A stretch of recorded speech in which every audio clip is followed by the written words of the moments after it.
किट्टू के लिए उसकी मम्मी किसी सुपर हीरो से कम नहीं थी। रोजमर्रा की जिंदगी में औरतें अपने घर और किचन को संभालती हैं, इसमें कौन सी नई बात है। लेकिन 5 साल की किट्टू की नज़रों से कोई देखता तो सुबह 7 बजे से 8 बजे के दौरान उसकी मम्मी के अंदर उसे एक सुपरमैन दिखाई देता था।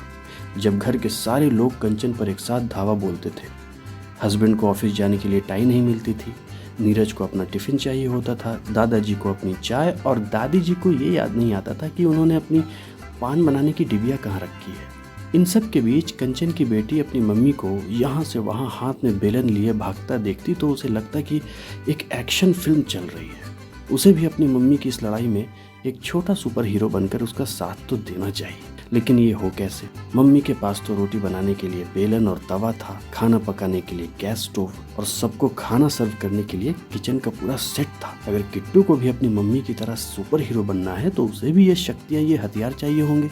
किट्टू ने इस गंभीर विषय में अपनी माँ से बात की। कंचन पहले तो थोड़ा मुस्कुराई, लेकिन फिर शाम को किट्टू को अपने साथ बाजार ले गई और खिलौने की दुकान से किट्टू को एक किचन सेट दिलवाया। उस खिलौने वाले किचन सेट में सब कुछ था, तवा, बेलन, प्लेट, चम्मच, गैस स्टोव। लेकिन किट्टू को दाल में कुछ काला लग रहा था, क्योंकि वो सारी चीजें छोटी छोटी प्लास्टिक की बनी थी। शायद किट्टू को फुसलाया जा रहा था। लेकिन कंचन ने किट्टू को भरोसा दिलाया कि अगर उसे अपनी मम्मी की तरह सुपर हीरो बनना है तो पहले एक ट्रेनिंग से गुजरना होगा, उसके बाद ही उसको असली किचन संभालने का मौका मिलेगा। किट्टू के सुपर हीरो वाली कहानी के मेन विलन थे उसके पापा।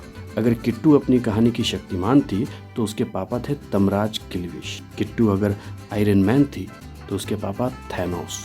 पता नहीं क्या प्रॉब्लम थी उनको। किट्टू ने जैसे ही अपना छोटा सा किचन सेट लगाकर खाना बनाना शुरू किया, किट्टू के पापा किट्टू की मम्मी को डांटने लगे। इसके दिमाग में यही सब भरो तुम, मैं इसको IAS ऑफिसर बनाना चाहता हूँ और लड़कियों की तरह किचन की छिपकली नहीं। ये मेरी बेटी है, समझी? बात चिल्लम चिल्ली तक तो ठीक थी, लेकिन जब किट्टू के पापा ने किट्टू के किचन सेट का पूरा डब्बा उठाकर नाले में फेंक दिया तो किट्टू समझ गई कि उसके पापा का व्यवहार अच्छा नहीं है। इस बारे में किट्टू ने दादाजी से शिकायत की, लेकिन कुछ खास सुनवाई हुई नहीं।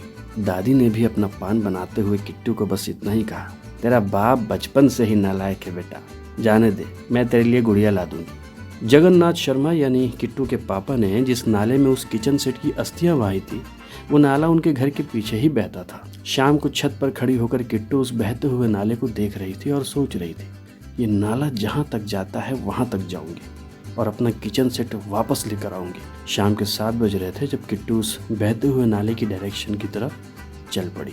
किट्टू बिना बोले घर से निकल तो गई थी, लेकिन किचन सेट मिल जाने के बाद उसे वापस घर जाना चाहिए या नहीं, इस बारे में लगातार सोच रही थी, क्योंकि उसे लगने लगा था कि वापस घर जाना उसके लिए सुरक्षित नहीं होगा। किट्टू के पापा का व्यवहार अच्छा नहीं था। वो एक सभ्य नागरिक की तरह मुंह से बात नहीं करेंगे। किट्टू की कहानी में यहाँ से बड़ा ही इंटरेस्टिंग सा ट्विस्ट आया। उसे उसका वो किचन सेट मिल गया, लेकिन वो किचन सेट किसी के हाथ में था और वो उसे लेकर भाग भी रहा था। एक्सक्यूज मी, वो मेरा है, किट्टू ने चिल्लाकर कहा।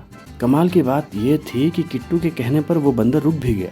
जी हाँ, किट्टू का वो किचन सेट एक बंदर के हाथ लग गया था। किट्टू थोड़ा डरते हुए उसके पास गई।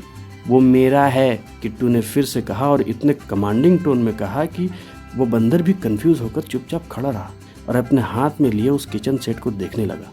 उस बेचारे के चेहरे पर अब गिल्ट की भावना आने लगी थी। किट्टू ने भी आगे बढ़कर अपना किचन सेट उसके हाथ से छीन लिया। चोर कहीं के, किट्टू ने कहा। ऐसा लगा वो बंदर अब रो ही देगा। किट्टू को बुरा लगा।